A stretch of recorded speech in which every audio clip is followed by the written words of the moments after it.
Hello అండి. అందరికీ నమస్కారం. Welcome back to our channel. Andhra Pradesh రాష్ట్రంలో చాలామంది కూడా ఈ అన్నదాత సుఖీభవ పథకానికి సంబంధించిన ఆన్‌లైన్ స్టేటస్ చెక్ చేసుకునేటప్పుడు సరిగ్గా ఈ యొక్క సర్వర్ అనేటువంటిదైతే పనిచేయకపోవడం వల్ల మాకు స్టేటస్ అనేటువంటిదైతే చూపించడం లేదని నేను ప్రీవియస్‌గా పెట్టినటువంటి వీడియోస్ కామెంట్స్ కూడా చాలామంది పెట్టడం అయితే జరిగింది. అదేవిధంగా వాళ్ళు స్టేటస్ చెక్ చేసుకున్నాక స్టేటస్ దగ్గర ఏం చూపిస్తుందో కూడా చాలామంది అయితే పెట్టారనమాట. చాలా బాగా రెస్పాన్స్ కూడా వచ్చింది.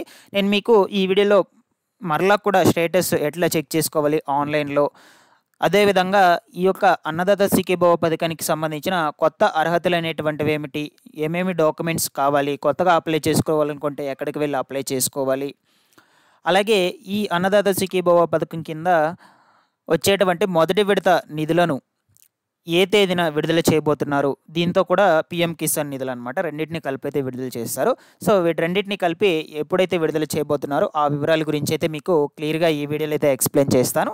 మీరందరూ కూడా ముఖ్యంగా వీడియోను ఎండ్ వరకు చూడండి. ఎండ్ వరకు చూసి ఈ వీడియోకి ఒక చిన్న లైక్ చేయడం అయితే మర్చిపోవద్దు. అలాగే ఫస్ట్ టైం ఎవరైతే ఛానల్‌ని విజిట్ చేయడానికి వచ్చారో ప్రతి ఒక్కరు కూడా ఛానల్‌ని సబ్స్క్రైబ్ చేసుకునేసి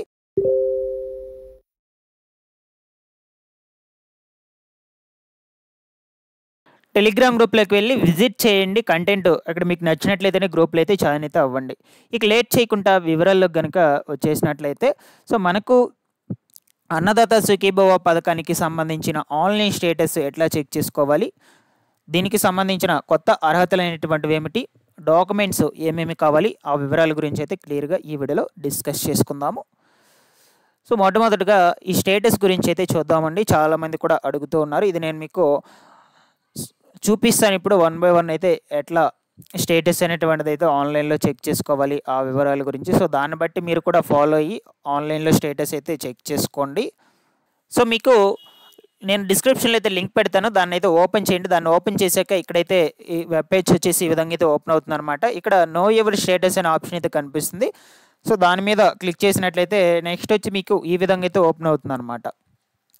ఎవరైతే పర్సన్ ఉన్నారో, ఎవరైతే చెక్ చేసుకోవాలనుకుంటున్నారో దీని యొక్క స్టేటస్, దానికి సంబంధించి వాళ్ళ యొక్క ఆధార్ నంబర్ అయితే మొట్టమొదటిగా ఎంటర్ చేసుకోవాలన్నమాట. ఆధార్ నంబర్ ఎంటర్ చేసుకున్నాక దాని తర్వాత క్యాప్చా ఎంటర్ చేసుకోవాలి. సెర్చ్ అనే ఆప్షన్ మీద క్లిక్ చేసినట్లయితే మీకు స్టేటస్ అనేటువంటిది అయితే ఓపెన్ కావడం అయితే జరుగుతుంది. ఇప్పుడు నేను చూపిస్తాను మీకు. మొట్టమొదటిగా ఇక్కడ ఆధార్ నంబర్ అయితే ఎంటర్ చేస్తాను ఫస్ట్. దాని తర్వాత క్యాప్చా ఎంటర్ చేసి సెర్చ్ అనే ఆప్షన్ మీద అయితే క్లిక్ చేసుకున్నట్లయితే ఓపెన్ అవుతుంది. ఫస్ట్ ఆధార్ నంబర్ అయితే ఎంటర్ చేస్తున్నాను.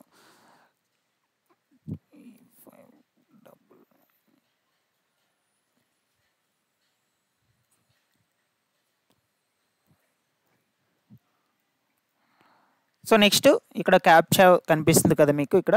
ఈ బాక్స్‌లో దాన్ని అయితే ఎంటర్ చేసుకోవాలన్నమాట. అది ఎట్లా ఉందో సేమ్ యాజ్ ఇట్ ఈస్‌గా అట్లయితే ఎంటర్ చేసుకోండి. కొంచెం రాంగ్‌గా ఎంటర్ చేసినా కూడా మీకు స్టేటస్ అనేటువంటిది అయితే చూపించదన్నమాట. మీకు దీని దగ్గర అయితే మిస్టేక్స్ అయితే చేయొద్దు. ఈ విధంగా ఎంటర్ చేశాక సెర్చ్ అనే ఆప్షన్ మీద క్లిక్ చేసినట్లయితే మీకు నెక్స్ట్ ఈ విధంగా అయితే ఓపెన్ అయిపోతుంది. కనిపిస్తుంది కదా, ఈ విధంగా స్టేటస్ అనేటువంటిది అయితే ఓపెన్ అవ్వడం జరుగుతుంది. ఇక్కడ ఆధార్ నంబరు, నేము, ఫాదర్స్ నేము, డిస్టిక్, మండలము, విలేజ్, రిమార్క్స్, స్టేటస్. ఇక్కడ రిమార్క్స్ దగ్గర మీరు గమనించినట్లయితే ఫార్వర్డెడ్ అని అయితే ఉంది. ఎవరికి విఏఏ ఫార్వర్డ్ టు ఎంఆర్ఓ, అంటే విలేజ్ అగ్రికల్చర్ ఆఫీసర్ నుంచి ఎంఆర్ఓకి అయితే ఫార్వర్డ్ చేయడం అయితే జరిగింది. అక్కడ వాళ్ళు వెరిఫికేషన్ చేశాక అప్రూవల్ అనే ఆప్షన్ అయితే ఇస్తారనమాట. ఇక్కడ కొంతమందికి డిఫరెంట్గా అయితే చూపిస్తుంది అనమాట. వాళ్ళు ఏం చూపిస్తుందో కూడా కామెంట్లో చేసి తెలియచేయడం అయితే జరిగింది. కొంతమందికి వచ్చేసి ఎంఆర్ఓ బ్యాక్ టు విఏఏ అని కూడా చాలామందికి కూడా ఉన్నాయన్నమాట. అంటే మీ దాంట్లో ఏమన్నా రిమార్క్స్ ఉన్నట్లయితే మళ్ళీ కూడా విలేజ్ అగ్రికల్చర్ ఆఫీస్కి అయితే పంపిస్తారు. వాళ్ళని మరలా రీచెక్ చేపించి దాని తర్వాత అయితే మీ డీటెయిల్స్ అనేటువంటి వాటిని అయితే పంపించమని మరలా వాళ్ళకి పంపిస్తారనమాట విలేజ్ అగ్రికల్చర్ ఆఫీస్కి. అందుకని మీకు రివర్స్లో అయితే ఉంటుంది. ఈ విధంగా మీరు కూడా చెక్ చేసుకోండి. చెక్ చేసుకున్నాక మీకు అక్కడ ఏం చూపిస్తుందో అయితే కామెంట్ చేసి అయితే తెలియచేయండి. చాలామంది కూడా ఓపెన్ కావట్లేదు అని అంటున్నారు. సర్వర్స్ కొన్ని టైంలో అయితే పని చేయకపోవచ్చు. మీరైతే ట్రై చేస్తూ ఉండండి మీకు స్టేటస్ అనేటువంటిది చూసుకోవాలి అనుకుంటే. మ్యాక్సిమం పీఎం కిసాన్కి సంబంధించి కూడా మీకు పీఎం కిసాన్కు ఎలిజిబుల్ అయితే ఈ పథకం కూడా ఎలిజిబుల్ అనమాట. ఎందుకంటే రెండింటిని ఒకేసారి విడుదల చేస్తున్నారు కాబట్టి ఆల్మోస్ట్ ఆల్ మీరు ప్రతి విడత కూడా పీఎం కిసాన్ పొందుతూ ఉన్నారు కదా, పీఎం కిసాన్ పొందేటువంటి ప్రతి ఒక్కరు కూడా దీనికైతే అర్హులైతే అయిపోతారు అనమాట. సో మనకు ఈ పథకం ద్వారా వచ్చేసి సంవత్సరానికి 14,000 రూపాయలండి. ఈ యొక్క అన్నదాత సుఖీభవ పథకానికి సంబంధించి మాత్రమే 14,000 ఇస్తామని కూటమి ప్రభుత్వం చెప్పింది. దాని తర్వాత పీఎం కిసాన్ మనకు ప్రతి ఏటా 6,000. సో రెండు కలుపుకుంటే 20,000 అనమాట. సో ఇవి రెండు కలుపుకొని మీకు ప్రతి ఏటా 20,000 ఇస్తామనేది చెప్పారు, సపరేట్గా కాదు. సో రెండు కలుపుకొని ఇస్తామని చెప్పారండి. కాబట్టి మీకు ఇవి రెండు అయితే కలిపి విడుదల చేస్తారు. అంటే 3 విడతలు అయితే విడుదల చేస్తామని చెప్పున్నారు ప్రస్తుతానికి. 3 విడతలు అంటే మీకు 6,600 రూపాయలు అయితే వస్తుందన్నమాట ఒక్కొక్క విడతకి. తొలి విడత వచ్చేసి రేపు జూన్ 12వ తారీఖున అయితే రైతుల అకౌంట్లోకి అయితే జమ చేయడం అయితే జరుగుతుంది. సో ఇవన్నీ మీకు డబ్బులు పడాలి అనుకుంటే దీనికి సంబంధించి అర్హతలు అయితే మీరు తెలుసుకోవాలన్నమాట. ఎవరెవరు అర్హులు అవుతారు, ఎవరెవరు అనర్హులు అవుతారు అనే విషయం గురించి. ఇక్కడ దీనికి సంబంధించిన అర్హతలు అయితే ఈ విధంగా అయితే ఉన్నాయి. మీకు 1 by 1 అయితే ఎక్స్ప్లెయిన్ చేస్తాను. సో కేవలం ఆంధ్రప్రదేశ్ రాష్ట్రానికి చెందిన వారు మాత్రమే అర్హులైతే అవుతారనమాట. ఆంధ్రప్రదేశ్ రాష్ట్రంలో ఖచ్చితంగా అయితే వాళ్ళకి ఆధార్ కార్డు ఇవన్నీ కూడా ఉండాలి. నెక్స్ట్ వచ్చేసి రైతు రకం వచ్చేసి భూమిని స్వయంగా సాగు చేసేటువంటి రైతులు మాత్రమే అర్హులైతే అవుతారు. భూమి గరిష్టంగా వచ్చేసి 5 ఎకరాలు ఉండాలన్నమాట. అంటే 5 ఎకరాలు లోబడి ఉండాలి, 5 ఎకరాలు మించి అయితే ఉండకూడదు అనమాట. ఇది గుర్తుపెట్టుకోండి. ఇక నెక్స్ట్ వచ్చేసి ఏజ్ కనీసం 18 years అయితే ఉండాలి, 18 సంవత్సరాలు అయితే ఉండాలి. ఇక భూమి పత్రాలు చూసుకున్నట్లయితే భూమి వివరాలు రికార్డులు అయితే నమోదై ఉండాలన్నమాట. ఈ సర్వే నంబర్ కానీ అదంగల్ కానీ ఇవన్నీ కంపల్సరీగా అయితే వీటిలో ఏదో ఒకటి అయితే నమోదై ఉండాలి. నెక్స్ట్ ఆధార్ లింక్ అయితే రైతు పేరు ఆధార్తో లింక్ అయితే అయి ఉండాలి. బ్యాంక్ అకౌంట్ కూడా ఆధార్ లింక్ కంపల్సరీగా అయితే ఉండాలన్నమాట. ఈ క్రాప్ బుకింగ్ రైతు ఈ క్రాప్ బుకింగ్ తప్పనిసరి అయితే చేసుకోవాలి. ఈ క్రాప్ బుకింగ్ అంటే మీకు ప్రస్తుతానికి ఎంత పంట అనేటువంటిది అయితే ఉంది, అంటే ఎంత పొలం అనేటువంటిది అయితే ఉంది, ఆ వివరాల గురించి అయితే మీరు గ్రామ వార్డు సచివాలయం దగ్గరికి వెళ్ళి అగ్రికల్చర్ ఆఫీస్ దగ్గర ఈ క్రాప్ నందు అప్డేట్ అయితే చేయించుకోవాలన్నమాట. ఆ పొలం మాకు ఇంత పొలం అయితే ఉంది ఆ వివరాల గురించి. సో నెక్స్ట్ వచ్చేసి దీనికి సంబంధించిన డాక్యుమెంట్స్ అయితే ఇక్కడ మనం చూద్దాము. రైతు ఆధార్ కార్డు, ROR, పట్టా లేదా పాస్బుక్ వీటిలో ఖచ్చితంగా ఒకటైతే కలిగి ఉండాలన్నమాట భూమి రుజువుల కొరకు. అదేవిధంగా బ్యాంక్ పాస్బుక్ ఆధార్తో లింక్ అయ్యి ఉండాలి, ఎందుకంటే మీకు బ్యాంక్ అకౌంట్లోనే కాబట్టి డబ్బులు అయితే పడేది. అందువలన పనిచేసినటువంటి మొబైల్ నెంబరు, భూ సర్వే నెంబరు ROR, రైతు యొక్క ఫోటోలు.